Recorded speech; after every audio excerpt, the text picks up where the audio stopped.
ओम गोविंदाय नमो नमः। आप सभी को अमल की एकादशी की हार्दिक शुभकामनाएं। आज के इस वीडियो में आप सुनेंगे अमल की एकादशी व्रत कथा। तो चलिए शुरू करते हैं।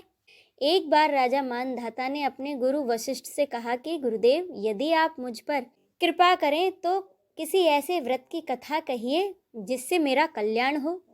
महर्षि वशिष्ठ बोले, हे राजन, सब व्रतों से उत्तम और अंत में मोक्ष देने वाली अमल की एकादशी व्रत का मैं वर्णन करता हूँ। यह एकादशी फाल्गुन माह के शुक्ल पक्ष में आती है।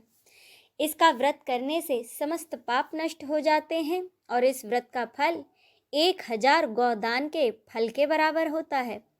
अब मैं आपसे एक पौराणिक कथा कहता हूँ, आप ध्यान पूर्वक सुनिए।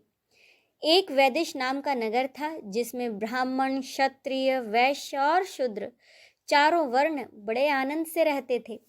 उस नगर में सदैव वेद ध्वनि गूंजा करती थी तथा पापी, दुराचारी तथा नास्तिक उस नगर में कोई नहीं था।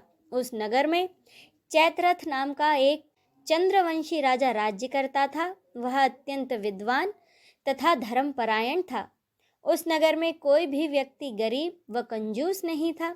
सभी नगरवासी भगवान विष्णु के भक्त थे और बालक, वृद्ध, स्त्री, पुरुष सभी एकादशी का व्रत किया करते थे। एक समय जब फाल्गुन मास के शुक्ल पक्ष की अमल की एकादशी आई तो उस दिन वहां के राजा, प्रजा तथा बालक और वृद्धों ने सबने बड़े ही हर्षपूर्वक व्रत किया। राजा अपनी प्रजा के साथ मंदिर में जाकर पूर्ण कुंभ स्थापित करके धूप, दीप, नैवेद्य, पंचरत्न आदि से धात्री अर्थात आंवले का पूजन करने लगे और इस प्रकार उसकी स्तुति करने लगे।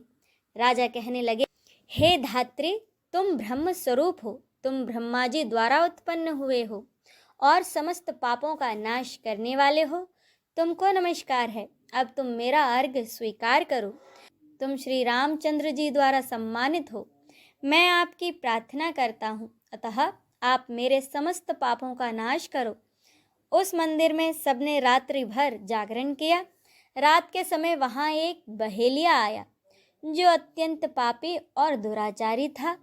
वह अपने कुटुंब का पालन जीव हत्या करके किया करता था।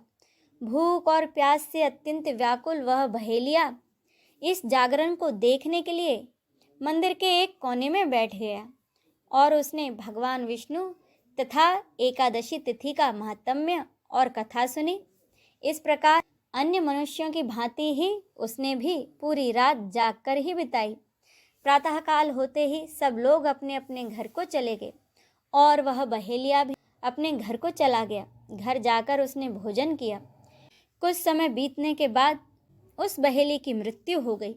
मगर उस अमल की एकादशी के व्रत कथा तथा जागरण से उसने राजा विदुरथ के घर जन्म लिया और उसका नाम वसुरथ रखा गया। युवा होने पर वह चतुरंगिनी सेना सहित तथा धन धान्य से युक्त होकर 10,000 गांवों का पालन करने लगा। वह तेज में सूर्य के समान, कांति में चंद्रमा के समान, वीरता में भगवान विष्णु के समान और क्षमा में पृथ्वी के समान था। वह अत्यंत धार्मिक, सत्यवादी, कर्मवीर और विष्णु भक्त था। वह अपनी प्रजा का पालन एक समान भाव से किया करता था। दान देना उसका नित्य कर्तव्य था। एक दिन राजा शिकार खेलने के लिए गया। देवयोग से वह मार्ग भटक गया और दिशा ज्ञान न रहने के कारण उसी वन में एक वृक्ष के नीचे सो गया।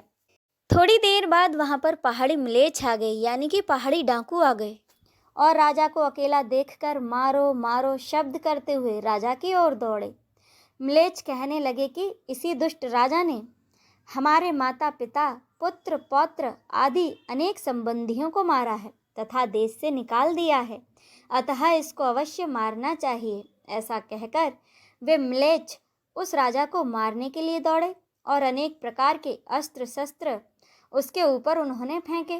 वे सब अस्त्र शस्त्र राजा के शरीर पर गिरते ही नष्ट हो जाते और उनका वार फूल के समान प्रतीत होता। अब उन म्लेच्छों के अस्त्र शस्त्र उल्टा उन्हीं पर प्रहार करने लगे, जिससे कि वे मूर्छित होकर गिरने लगे।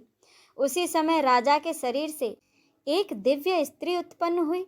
वह स्त्री अत्यंत सुंदर होते हुए भी उसकी भ्रुकुटी टेढ़ी थी आंखों से लाल लाल अग्नि निकल रही थी, जिससे वह दूसरे काल के समान प्रतीत होती थी। वह स्त्री म्लेच्छों को मारने के लिए दौड़ी और थोड़ी ही देर में उसने सब म्लेच्छों को काल के गाल में पहुंचा दिया। जब राजा सोकर उठा तो उसने म्लेच्छों को मरा हुआ देखा और कहा कि इन शत्रुओं को किसने मारा है? इस वन में मेरा कौन हितैषी रहता है? वह ऐसा विचार कर ही रहा था कि आकाशवाणी हुई, हे राजन, इस संसार में भगवान विष्णु के अतिरिक्त कौन तुम्हारी सहायता कर सकता है? इस आकाशवाणी को सुनकर राजा अपने राज्य में आ गया और सुखपूर्वक राज्य करने लगा। महर्षि वशिष्ठ बोले, हे राजन, यह अमल की एकादशी के व्रत का प्रभाव था। जो मनुष्य इस अमल की एकादशी का व्रत करते हैं वह प्रत्येक कार्य में सफल होते हैं और अंत में उन्हें विष्णु लोक की प्राप्ति होती है। बोलिए भगवान श्याम सुंदर की जय, राधा रानी की जय, नमः पार्वते पते, हर हर महादेव की जय।